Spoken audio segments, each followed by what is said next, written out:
Эрхэм үзэгч та бүхний амрыг ирээ эх орны төлөө нэвтрүүлэг эхэлж байна.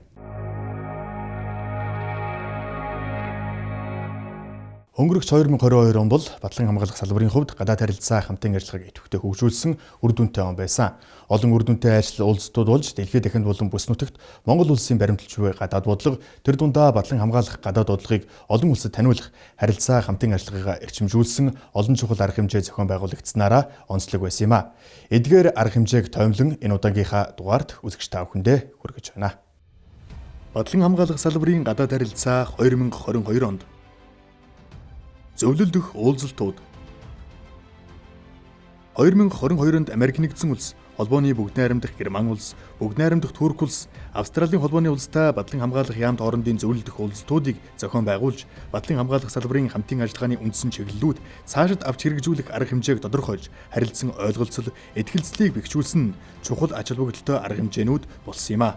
Зөвлөлдөх уулзалтуудаар Батлан хамгаалах болон аюулгүй байдлын чиглэлээр мэдээлэл солилцож, Батлан хамгаалах салбарын хамтын ажиллагааны үндсэн чиглэлүүд, өнөөгийн байдал, цаашдын хөгжил, хамтын ажиллагааны төлөвлөгөөнд тусгагдсан үйл ажиллагааны хэрэгжилтийг дүгнэж, цаашид авч хэрэгжүүлэх арга хэмжээний талаар харилцан санал солилцож, хамтын ажиллагааны шинэ чиглэлүүдийн эхлэлийг тавьсан бөгөөд харилцан ойлголцол, этгэлцлийг бэхжүүлсэн үр дүнтэй арга хэмжээ болсон.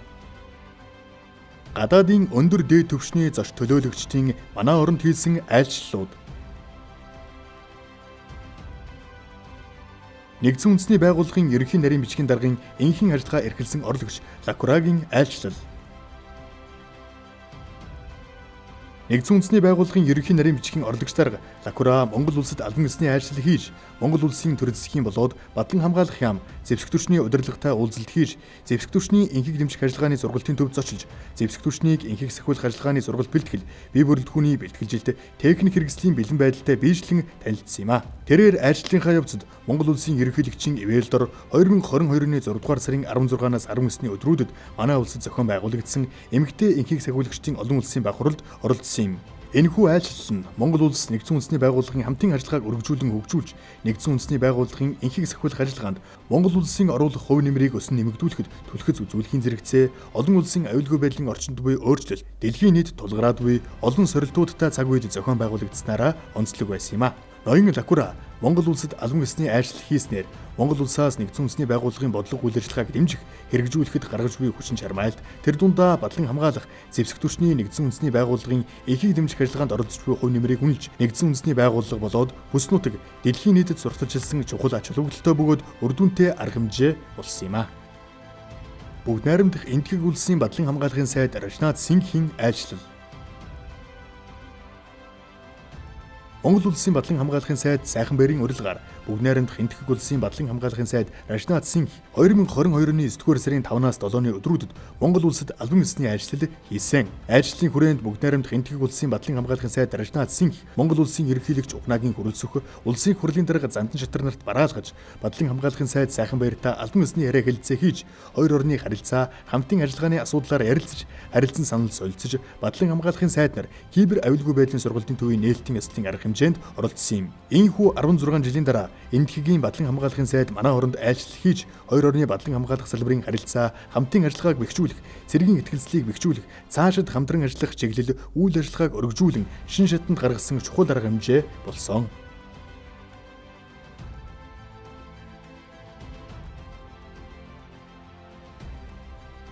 Холбооны бүгд найрамдах Герман улсын зэвсэг түвшний жанжин штабын дарга генерал Цорнын айлчлал.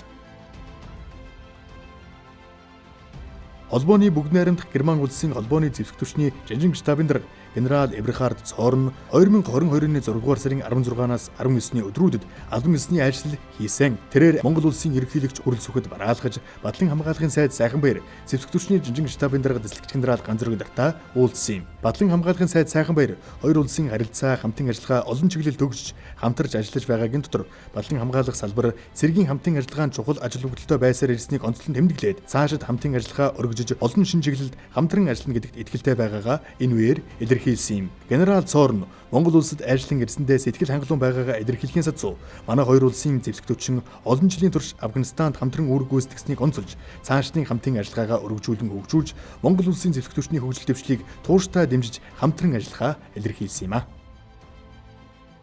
Батлан хамгаалахын сайдын гадаад айлчлал Бүгд найрамдах энэтхэг улсад хийсэн айлчлал. 2022 оны 10 дугаар сарын 18-наас 24-ний өдрүүдэд бүгд найрамдах энэтхэг улсын Гужарат мужийн Гандинагаар болон нийслэл Дели хотно ажлын ажил хийсэн. Ажлын хүрээнд Батлан хамгаалахын сайд бүгд найрамдах энэтхэг улсын дэд ерөнхийлөгч Жагдип Данкар, Батлан хамгаалахын сайд Рашнад Сингх, зэвсэгтүрчний жанжин штабын дарга генерал Анил Чаухан, Хөрөө замын цэргийн командлагч генерал Мануж Панди нартай хоёр талын уулзалт хийж хоёр орны харилцаа, хамтын ажиллагааны асуудлаар ярилцлаа. Мөн тус хотод зохион байгуулсан 12 дахь удаагийн Батлан хамгаалах Экспо 2022 арга хэмжээнд оролцсон юм. Бүгд найрамдах энэтхэг улсын Батлан хамгаалахын сайдын манаа улсад хийсэн албан ёсны айлчлалын дараахан болсон энэхүү айлчлал нь тус улсын улс төрийн болон Батлан хамгаалах салбарын удирдлагын төвшөнд хоёр орны улс төр, нийгэм эдийн засаг, Батлан хамгаалах салбарын харилцаа, хамтын ажиллагааг бэхжүүлэх, ялангуяа цэргийн хамтын ажиллагааг өргөжүүлэхэд чухал алхам болсон айлчлал боллоо. Бүгд найрамдах Хятад ард улсад хийсэн айлчлал.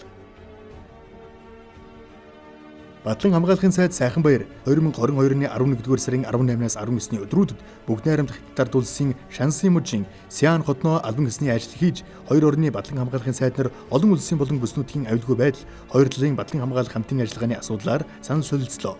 Энэ удаагийн айлчлал нь хоёр орны Батлан хамгаалах салбар тогтоосон найрсаг харилцаа, хамтын ажиллагаа, түншлэлийг улам батжуулсан, харилцан ойлголцол, цэргийн итгэлцлийг бэхжүүлсэн, цаашдын хамтын ажиллагааг өргөжүүлэн хөгжүүлэх чиглэлээр өмнөх уулзалтуудын үед яригдсан асуудлуудыг шийдвэрлсэн чухал үр дүнтэй айлчлал боллоо. Бүгд найрамдах социалист Вьетнам улсад хийсэн айлчлал. 2022 оны 12 дугаар сарын 5-наас 9-ний өдрүүдэд бүгд найрамдах социалист Вьетнам улсад албан ёсны ажил хийж, айлчлалын хүрээнд бүгд найрамдах социалист Вьетнам улсын ерөнхий сайд Пам Мин Чинд бараалхан, Батлан хамгаалахын сайд генерал Пам Ван Сянгтай албан ёсны уулзалт хийж, хоёр орны харилцаа, хамтын ажиллагааны асуудлаар ярилцсан санал солилцлоо. Түүнчлэн Вьетнамд анх удаага зохион байгуулагдсан Батлан хамгаалахын аж үйлдвэрийн үзэсгэлэнт оролцож, бүгд найрамдах социалист Вьетнам улсын улс төрийн түвшний болон Батлан хамгаалах салбарын холбогдох албаны хүмүүстэй үр дүнтэй уулзалтуудыг хийж, тус улстай улс төр, нийгмийн эдийн засаг, Батлан хамгаалах салбарын харилцаа, хамтын ажиллагааг идэвхжүүлэх, цэргийн дипломат харилцааг сэргээх, цаашид хамтран ажиллах чиглэл үйл ажиллагааг өргөжүүлэхэд чухал түлхэц боллоо. Бүгд найрамдах ардчилсан Лаос ард улсад хийсэн айлчлал. Монгол улсын засгийн газрын гишүүн Батлан хамгаалахын сайд дислэгч генерал Сайханбаяр 2022 оны 12 дугаар сарын 9-өөс 13-ны өдрүүдэд бүгд найрамдах ардчилсан Лаос ард улсын Вьентян хотноо албан ёсны ажил хийсэн юм.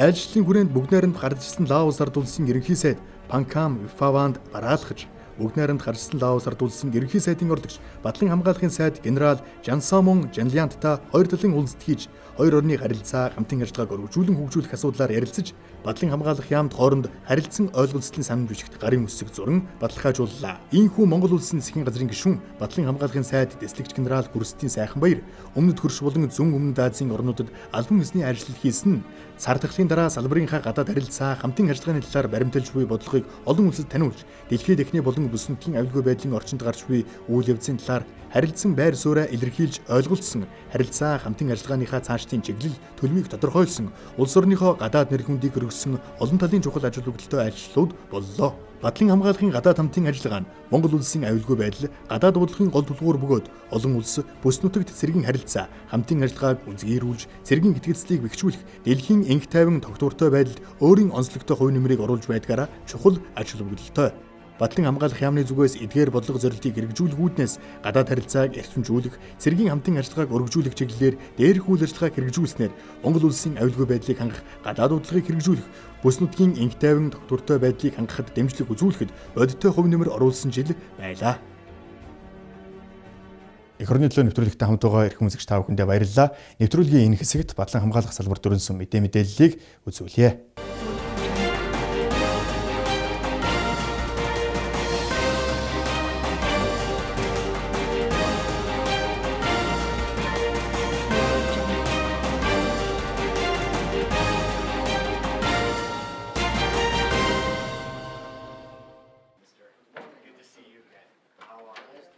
Монгол улсын засгийн газрын гишүүн Батлан хамгаалахын сайд Сайханбаяр, Америк нэгдсэн улсаас Монгол улсад суугаа онц бөгөөд бүрэн ирэхэд элчин сайд ноён Ричард Вуанганыг өнөөдөр хүлээн авч уулзлаа. Тус уулзалтаар Батлан хамгаалахын сайд Сайханбаяр, элчин сайд ноён Ричард Вуанган болон Тус улсын элчин сайдын яамны Батлан хамгаалахын ачшээ дэд хурандаа Брян Харт нарт баяр хүргээд хоёр улсын харилцаа тэр дундаа Батлан хамгаалах салбарын харилцаа хамтын ажиллагааны өнөөгийн байдал цаашдын хөгжлийн чиглэл авч хэрэгжүүлэх арга хэмжээний талаар санал солилцлоо. Мөн цаашид хоёр улсын Батлан хамгаалах салбарын харилцаа хамтын ажиллагааг хөгжүүлж илүү олон чиглэлд хамтран ажиллахаа мэдгдлээ. Ангийн спорт зал бэлтгэжүүлэх техникийг шинээр засварлан ийхүү өнөөдрийн Зэвсэг түвшний тэг 14-р анги шинэ спорт зал бэлдэржүүлэх танхимтай боллоо. Ингэснээр зэргийн албаагч чөлөөцөөгөө зөв боловсон өнгөрүүлэх, биеийн зохистой харьцаа бэлтгэлжлийн түвшин сайжирч, цаашлаад зэрэглэлийн болон нийтийн биеийн тэмрийн спортын уралдаан тэмцээнд амжилттай оролцох үндэс суурь тавигдж байгаа юм а. Энэ үеэр албаа үлгэр жишээ хааж, зэргийн албаны бэлэн байдал, сургалт бэлтгэл, спортын төрлүүдээр амжилт үзүүлсэн зарим хугацаа зэргийн албаагчид онц сурлагтан тамирчин дайчин, онц буудагч зэрэг тэмдгүүдийг гардуулсан юм а. Шинэ зал ашиглалтад орж байгаатай холбогдуулан тус анги хамт олонныхоо дунд гар бөмбөгийн тэмцээн зохион байгуулан өөр хоорондоо өрсөлдсөн юм а. Биеийн тамирын одоо заал бэлдэржүүлэх танхимыг нийт бүрэлдэхүүнтэйгээ одоо эрүүл хэрэгцээнд нийцүүлсэн одоо ийм хуучин одоо засварын газар байсан одоо юунуудыг ашигладаг байсан одоо газруудыг бол ингээд спорт заал бэлдэржүүлэхын танхим байдлаар одоо тогтжуулах ийм ажлыг бол одоо өөрсдөө дотоод нөөц болцоогоо ашиглаж ингэж хийсэн. Ингээд үндсэндээ одоо спорт заал бол ингээд 90% гүйцэтгэлтэй бэлдэржүүлэх танхим маань бас хуучин одоо тоног төхөөрөмжүүдээ бас сэргэн сайжруулад ашигласан. Ингээд засвар үйлчлэгнийх ажил нь бас ингээд 80 гаруй хувьтай ингээд үйл ажиллагаа явуулах боломжтой болсон гэж үзээд ингээд өнөөдөр нээлттэй хийгээд ангийнхаа одоо аврах шалруулах, волейболын аврах шалруулах тэмцээнийг бол явуулж байна. Зэвсэг түвшний тэг 14-р анги нь Монгол улсын ерөнхийлөгч зэвсэг түвшний ерөнхий командлагчийн санаачилсан эрүүл Монгол хүн хөтөлбөр ангийн 2022-оос 2023 оны сургуулийн жилийн сургалт бэлтгэлийн зорилтын хүрээнд тус спорт залыг өөрсдийн дотоод нөөц болцоог ашиглан засварлаж энхүү ашиглалт өгч байна. Ингэснээр зэрэг албаагчд эрүүл мэнд бие бэлтрийнхаа өвдөх хүмүүжилд анхаарч эрүүл Монгол хүн байх үндэс суурь тавигдах төдийгүй эндээс ирээдүйд спортын мастер аваргууд олон арваараа төрийн гарна гэж найдаж байна гэдгийг ангийн удирдлагууд онцоллоо. Спорт зал бэлдэржүүлэх танхимыг нийт 6 сарын хугацаанд ангийн ажилтан албаагч тулан хугацаа зэрэг албаагчдынхаа дэмжлэгтэйгээр барьж байгуулсан байна. Монгол улсын 18-аас 50 насны цэргийн үүрэгтнүүд, 65 хүртэлх насны бэлтгэл офицерууд, цэргийн бүртгэлтэй мэрэгжил эзэмшсэн эмэгтэйчүүд жилд нэг удаа бүртгэлд хамрагдах үүрэгтэй. Тэгвэл 2023 оны цэргийн бүртгэлийг энэ сарын 4-өөс 30-ны өдрүүдэд орон даяар 3 сувгаар хийж байна. Тухайлбал иргэд www.e-mongolia цэгийн сайт, e-mongolia гар утасны аппликейшн болон төрийн үйлчилгээний оператороор дамжуулан бүртгэлд хамрагдах боломжтой болсон бөгөөд илгээсэн хүсэлтийн хариуг e-mongolia системийн мэдээлэл зэсээс харах боломжтой. Цэргийн бүртгэлийн хүсэлт илгээхдээ та цэргийн үүрэгтний үнэмлэх аваагүй 18 хүртэлх насны иргэд харьяа баг хороон дээр өөрийн биеэр очиж бүртгэл үүсгэх. Цэргийн үүрэгтний үнэмлэхгүй буюу хаяж гээгдүүлсэн тохиолдолд харьяа аймаг дүүргийн засаг даргын тамгын газрын цэргийн штабт өөрийн биеэр очиж үнэмлэхээ авах. Хаягийн шилжилт хийлгсэн иргэд оршин суугаа аймаг дүүргийн цэргийн штабт хандан шилжилт хөдөлгөөнөө баталгаажуулж бүртгэлээ өөрийн биеэр очиж хийлгэх шаардлагатай юм а. Ингэхдээ та 3% сэж зураг иргэний үнэмлэхийн хуулбар буюу лавлгаа бүртгэлийн хураамж зэргийг бүрдүүлж очоорой. Хайртай бүхнөө эх орондоо үлдээгээд дэлхийн халуун цэгийг зорж үүрэг гүйцэтгэдэг энхийг сахиулагч Цэнхэр дуулгатнууд маань төлөвлөгөөнөө дагах нислэгээр эх орондоо ирсээр байна. Мянган энхийг сахиулагч нараас бид 2 зэргийн албаагчийг сонгож арга гэртээ гинтийн байдлаар уулзуулсан торгон агшныг үзэгч та бүхэндээ хүргье.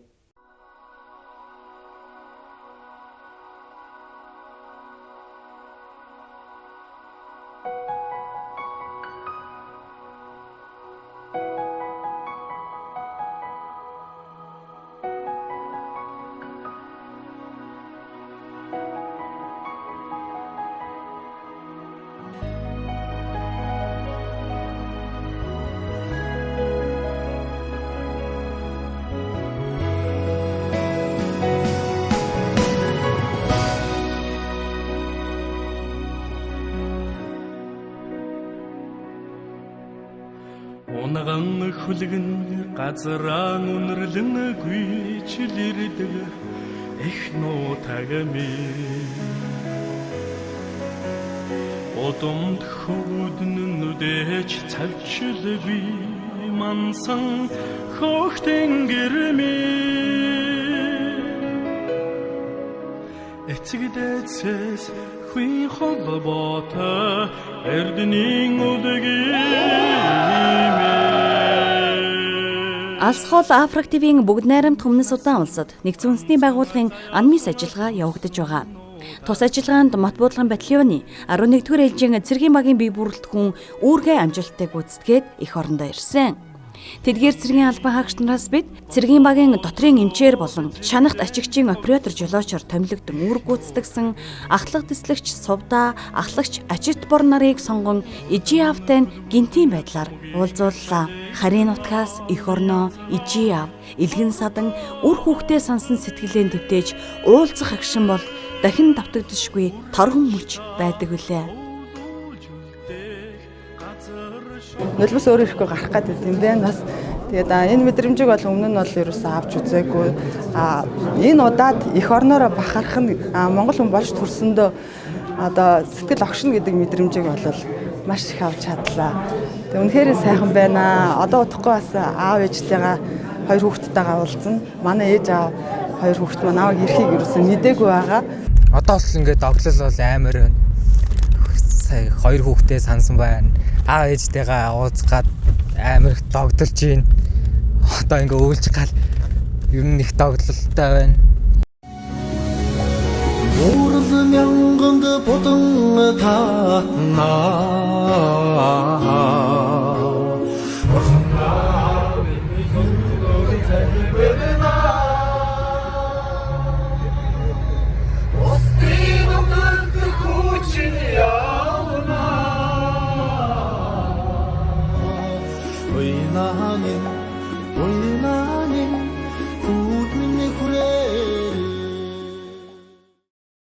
Он бит хоёр гэр бүл болж исэн.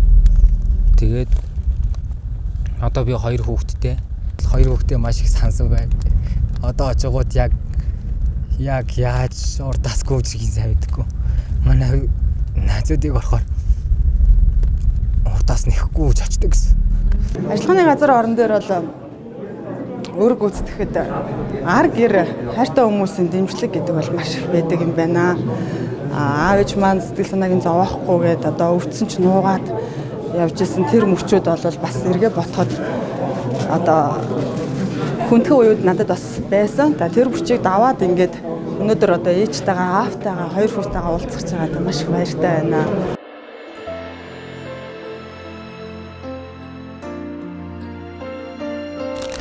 Одоо хоёр үзэж байгаа.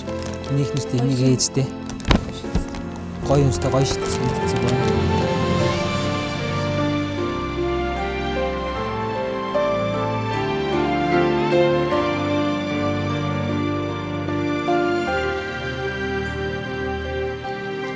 Ихэнх сахиулагч ачт борын тухайд арга ирээхинтэй гинтэн байдлаар уулзуулах энэ торгон мөчийг бол найз нөхөдтэй хамтран зохион байгуулж байгаа. Яг ижи авд нь юу гэж хэлсэн бэ? Энэ одоо ихэнх сахиулж байгаа албаагч те мэдлэгээ өргүүлэх, эцэг эхээс мэдлэгээ өргүүлэх, арга ирээс нь одоо сайн байгаа те бичлэг явуулж байгаа гэсэн маягаар л хөрвсөн байгаа. Одоохондоо илүүтэй юм бол яриаг байна. Одоо ороод яаж явах нь одоо харъя та. За одоо яг ингээ гэрийнхаа үдэнд ирсэн чинь айгуу сандарч байна. Манай ээж аав ирсэн байгаа ямарч ирсэн. Манай хоёр хүүхэд байгаа ах. Тэгээд аав ээж хоёрдоо гинтийн сүрприз ярьж орох гэж байгаа маш их баяртай байна. Аав минь бас жоохон бие мотоо юм байдаг. Нэгс очиохгүйгээр аавда орё гэж бодож байна да. Инхийг дэмжих ажиллагаанд Монгол цэргүүд оролцож эхэлсний 20 жил охиож байгаа. Их сайхан түүхт айн үеэр. Манай хүү явсан шүү дээ. За бүр гоё сайхан. Тэр дундаа инхийг сахиулагч болгон дээр бол бид очиж чадахгүй. Та хэд манаас их сонгогдоод сайхан ингээд нэрийн мэндчлэгээ хийж байна. За хүүдээ юу захих вэ? За хүүтэй яг уу албасаа хаагаад ирээд ирүүлэн яваад одоо ирэх оронд тийм ээ. Тэгээд тэр найз нөхөд явсан хүмүүстэй бүгд нь баярын мэнд хүргэе. Бүгдээрээ сайн яваад ирэл. Инхийг дэмжих ажиллагаанд үүрэг гүйцэтгэж байгаа 850 хүний одоо бас эрүүл мэндийг сахин хамгаална гэдэг бол их чинь одоо өргөсөн дангарахтай үнч байгаагийн хүнд хэцүү нөхцөлд одоо тэр хүмүүсийн сэтгэл санаагаар нь эрүүл мэндээр сайхан дэмжирсэн танаа охиноор зэвсдүүчийн үнэхээр бахархаж байгаа. Тэгээд удахгүй бас та охин 14 хоногийн дараа уулзах нь айл ихтэй одоо наан энэ мэдчилгээг та охин үзээд хариу мэдчилгээ бас бодож байгаа ингээд явуулаарай гэж хүсье. За тэгээд тавьж үзүүлээ да.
Хүмүүс удаагаас анхны ажиллагаанд Мохтуулгын 11 дэх ээж өөрийгөө сайн гүйсгээд исэн.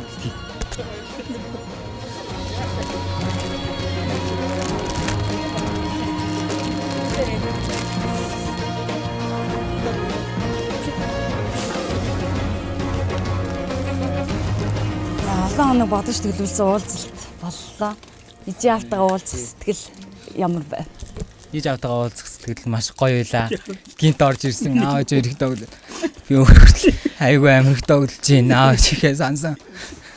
Хөргүүдээ ч их саналаа. Өөрөө гүйцэтгэхийн хугацаанд миний артлалыг найдвартай арманд болж исэн хандаа 2 хөрхөө хүүдээ байнгын одоо урмын үгээр яаж вэ би энэ гайгүй юу миний охин албаасаа хагаад ирээрээ гэд байнгын урмын үгтэй мессеж гэлгэжсэн аав ээж хоёртой ахлуу нартай маш их баярлалаа. Тэгээд өнөөдөр ингээ гэртээ ирсэн айгүй сайхан байна. Бүр манай хүү бол амар том болчих. Миний 2 хүү бол өстөө нэрээ. Ээжээсээ өндөр 2 залуучууд л болцсон биз шүү дээ. Харсан ч үнэхээр сайхан аз жаргалтай байна. Тэгээд бид нарыг ингэж аз жаргалтай уулзах мөчийг олгосон танай студийн хамт олонд маш их баярлалаа. Аавын тухайд одоо хүүтэйгээ санаандгүй байдлаар уулзлаа шүү дээ тийм. Тийм та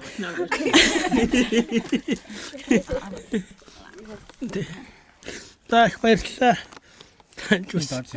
ороод ирэн чинь Гэт орж ин бодоаггүйсэн. Бичлэгийн ингээл тань та болоогүй аав нь хүүгээ онгоцны удаад асуух гэж бодчихсон. хизээ ирнэ гэж. Тийм 10 дээр л ирнэ гэсэн миний. 18-аас ирсэн гэсэн. Тийм. Миний гот сайхан байна да миний. Хөнгөцс ямар байна? Таны янз юм байна. Сайхан байна. Хань нийслээ мэдээж их сансан баг. Сансан. Зөндөө сансан. Маш их сансан. Тэгээд ингээд нөгөө бид төсөөлж исэн байхгүй одоо ингээд гинт ороод ирвэл яана бичлэг энтергээд одоо фэйсбүүкийн үгээр чи явдсан шүү дээ. Тэгээд гинт ингээд ороод ирвэл яана ингээд төсөөлж исэн мөртлөө тэгээд ёо гинт ороод ирсэн чи нэр маш гоё эд юм байна. Энэ мэдрэмж гоёлаа.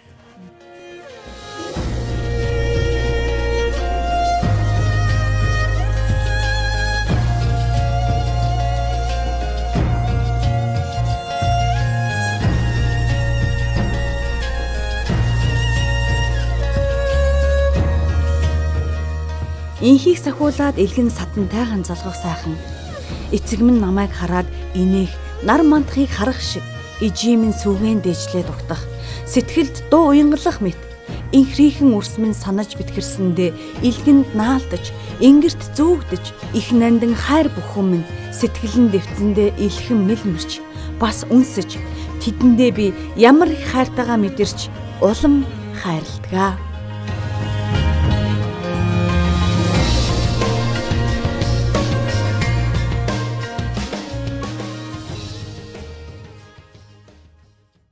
Эх орны төлөө нэвтрүүлэгтээ хамт байсан эрхэм үзэгч та бүхэндээ баярлалаа. Эх 7 хоног шинэ мэдээлэл сонирхолтой нэвтрүүлгээр иргэн уулзтлаа. Түр баяртай.